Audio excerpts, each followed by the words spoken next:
કોંગ્રેસ પાર્ટીએ આવી કોઈ પણ વાત કરી હોય તો એ સદંતર સત્યથી વેગળી વાત છે. ભારતીય જનતા પાર્ટી એક એવી પાર્ટી છે કે જે શિસ્તબદ્ધ અને કેડરબદ્ધ પાર્ટી અને પંચનિષ્ઠા સાથે ચાલતી પાર્ટી છે. અમારે આવી કોઈ જ પ્રકારની કાર્ય કરવાની ક્યારેય જરૂરત રહેતી નથી, કારણ કે અમારી પાસે કાર્યકર્તાઓનો એવો સમૂહ છે કે જે ભારતીય જનતા પાર્ટીની માટે નિષ્ઠાથી કામ કરે છે.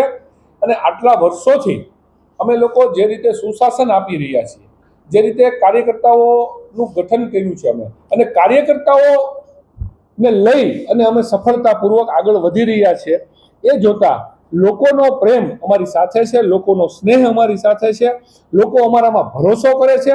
માટે આવું કંઈ પણ કાર્ય કરી અને અમારે કોઈ પણ અમારી લીટી નાની નથી કરવી, અમે અમારી લીટી મોટી કરવામાં માનીએ છીએ. અને એટલા માટે હું સ્પષ્ટપણે કહું છું કે આવા આક્ષેપો તદ્દન ખોટા છે. ખાસ કરીને રાજકોટ શહેર ભાજપ દ્વારા કોંગ્રેસના કોઈ આગેવાન કાર્યકર્તા કે ઉમેદવાર કોઈનો સંપર્ક કરવામાં આવ્યો છે કે કેમ? મેં પહેલા પણ કહ્યું કે એવી કોઈ પણ પ્રકારની અમારે જરૂર જ નથી, એટલે અમે કોઈનો સંપર્ક કરવામાં માનતા નથી. અમે તો અમારું કામ કરીએ છીએ અને અમારું કામ અમે ચૂંટણીના ઉમેદવારો જાહેર થયા એ પહેલા ચાલુ કરી દીધું છે. અમારો એક વખતનો લોક સંપર્ક અમે પૂરો કરી દીધો છે, અને અમારા લોકો, અમારા કાર્યકર્તાઓ, અમારા ઉમેદવારો 72 ઉમેદવારો આજે 18 વોર્ડમાં લોકોની વચ્ચે છે અત્યારે.